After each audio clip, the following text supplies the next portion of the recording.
दोस्तों नमस्कार। आज मैं आपके सामने कालिंजर किले के बारे में बात करूंगा। कालिंजर किला भारत के उत्तर प्रदेश राज्य के बांदा जिले में मौजूद है। कालिंजर किले का निर्माण 10वीं शताब्दी के दौरान चंदेल राजपूतों ने करवाया था, लेकिन चंदेल राजपूतों ने कालिंजर किले की वर्तमान संरचना का निर्माण करवाया था। कालिंजर किले का इतिहास 5वीं शताब्दी पुराना रहा है। कालिंजर किले के इतिहास में कई लड़ाइयां लड़ी गई और कई महान शासकों ने इस विशाल किले को जीतने की जीतोड़ कोशिशें की, लेकिन कालिंजर किले को जीतना सबके वश की बात नहीं रही। कालिंजर किले पर गुप्ता साम्राज्य, पुष्यभूति साम्राज्य, चंदेल राजपूत, गुर्जर प्रतिहार, रीवा के सोलंकी, सूर साम्राज्य, मुगल साम्राज्य, मराठा साम्राज्य और ब्रिटिश साम्राज्य ने भी शासन किया है। कालिंजर किले का निर्माण ग्रेनाइट पत्थर से किया गया है। कालिंजर किला समंदर से 1200 फीट के ऊंचे स्थान पर बनवाया गया है।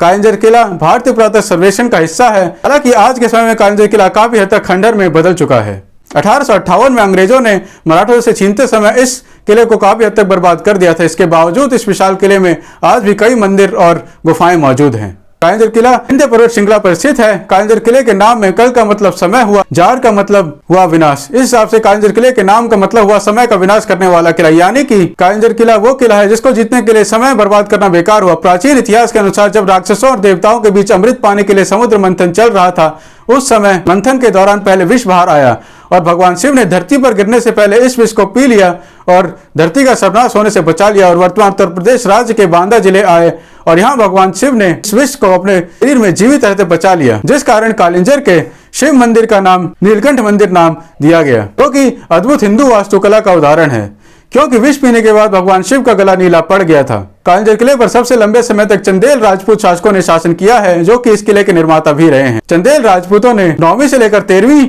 शताब्दी तक पूरे 400 सालों तक कालिंजर किले पर शासन किया है। कालिंजर किले पर राष्ट्रकूटों ने भी शासन किया है। राष्ट्रकूटा साम्राज्य दक्षिण भारत का हिंदू कन्नड़ साम्राज्य था, जो कि 753 से लेकर 982 ईस्वी तक अस्तित्व में रहा और फला फूला। और अगर हम बाहरी हमलावरों के बारे में बात करें तो 1023 में मुस्लिम हमलावर महमूद गजनी ने कालिंजर किले पर हमला किया और यहाँ भारी लूटपाट और तबाही फैला दी थी। मुगल संस्थापक ज़हीरुद्दीन मोहम्मद बाबर ने 1526 में हरियाणा के मेवात के मुस्लिम खानजादा राजपूत शासक राजा हसन खान मेवाती को हराकर कालिंजर किले पर जीत हासिल की थी। 1540 में सूर साम्राज्य के संस्थापक शेर शाह सूरी ने हुमायूं को हराकर दिल्ली से बाहर किया था और भारतीय उपमहाद्वीप से हुमायूं को पूरी तरह से बाहर खदेड़ दिया था। इसके बाद 1540 में शेर शाह सूरी ने दिल्ली पर कब्जा कर लिया था। 1544 में शेर शाह सूरी ने कालिंजर किले पर हमला किया और यहाँ लंबे समय तक गोलाबारी करवाया, लेकिन 1545 में शेर शाह सूरी अपनी अफगान सेना द्वारा चलाए गए एक तोप के गोले से बुरी तरह घायल हो गए, जिसके बाद शेर शाह सूरी को उसके कुछ सैनिकों ने सुरक्षित दूरी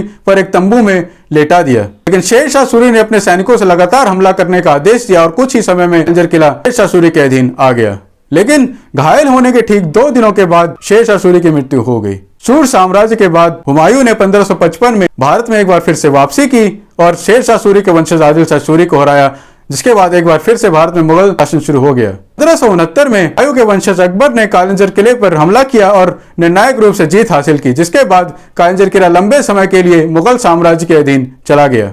अकबर के शासन के दौरान नवरत्नों में से एक बीरबल को अकबर ने कालिंजर किला तोहफे के रूप में दे दिया। मराठा साम्राज्य के शासन के दौरान पेशवा बाजीराव ने मार्च 1729 में 25,000 की घुड़सवार मराठा सेना के साथ राजा छत्रसाल की मदद करने के लिए कालिंजर किले पर हमला किया और मुगल जनरल बंगश खान को हराया और कालिंजर किले पर जीत हासिल की। राजा छत्रसाल बुंदेलखंड के राजा थे और पेशवा बाजीराव ने राजा छत्रसाल की मदद करने के लिए 5000 पैदल मराठा सैनिक राजा छत्रसाल के नियंत्रण में छोड़े। इन मराठा सैनिकों के साथ मराठा सेना अधिकारी यशवंत राव भट्ट, परशुराम भाव बुंदेला, भास्कर पंडित, शेषराव पंत बुंदेला और सरदार राम सिंह भट्ट जैसे सेना अधिकारी छोड़ दिए, ताकि मुगल या और कोई भारी हमलावर कालिंजर किले हमला करके जीत हासिल ना कर पाए और मराठों से कालिंजर किले को ना छीन पाए।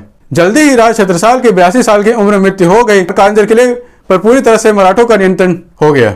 कालिंजर किले पर मराठों का नियंत्रण 1731 से लेकर 1812 तक पूरे 81 सालों तक रहा। हालांकि कालिंजर किले में मराठा घुड़सवार सेना 1858 तक रही। 1858 में ब्रिटिश साम्राज्य ने कालिंजर किले को मराठों से छीनते समय तोपों के जरिए काफी हद तक बर्बाद कर दिया था, जिसके बाद कालिंजर किले पर ब्रिटिश साम्राज्य का शासन 1858 से लेकर 1947 तक पूरे 89 सालों तक रहा और जब तक कि कालिंजर किला स्वतंत्र भारत का हिस्सा नहीं बन गया। कालिंजर किले पर मराठों के शासन के दौरान मराठों ने मिर्जापुर, प्रतापगढ़, कुंडा, बुंदेला और वाराणसी से कर वसूला था। कालिंजर किले की पुरानी संरचना पर गुर्जर प्रतिहार शासक नागभट्ट द्वितीय ने भी शासन किया है। इसके अलावा कालिंजर किला अद्भुत हिंदू वास्तुकला का उदाहरण रहा है। कालिंजर किला नई दिल्ली से सिर्फ 47 किलोमीटर दूर है। कालिंजर किले से नजदीकी हवाई अड्डा खजुराहो हवाई अड्डा है। खजुराहो हवाई अड्डा कालिंजर किले से 100 किलोमीटर की दूरी पर है। कालिंजर किले से नजदीकी रेलवे स्टेशन अट्टारा रेलवे स्टेशन है, जो कि 41 किलोमीटर की दूरी पर है। कालिंजर किले से नजदीकी बस अड्डा कालिंजर बस अड्डा है और आप अपनी सुविधा के अनुसार कभी भी किसी भी समय इस विशाल किले को देखने कहीं से भी जा सकते हैं। हाँ दोस्तों, मेरे कालिंजर किले के ऊपर वीडियो यही समाप्त होता है। मेरा आज का वीडियो आपको कैसा लगा, अच्छा है बुरा, प्लीज मुझे नीचे कमेंट्स में जरूर बताएं। और अगर मेरा आज का वीडियो आपको अच्छा लगा हो, इस वीडियो से कुछ सीखने को मिला हो, तो प्लीज इस वीडियो को लाइक और शेयर जरूर करें और हाँ, चैनल को सब्सक्राइब करना और नोटिफिकेशन बेल दबाना भी ना भूलें, ताकि आपको आगे आने वाले वीडियो के अपडेट्स ऐसे मिलते रहें। धन्यवाद दोस्तों, अपना ख्याल रखें, अपने परिवार का ख्याल रखें और ऐसे ही देखते रहें मेरा चैनल डिवाइन हिस्ट्री। धन्यवाद, जय हिंद, जय भारत।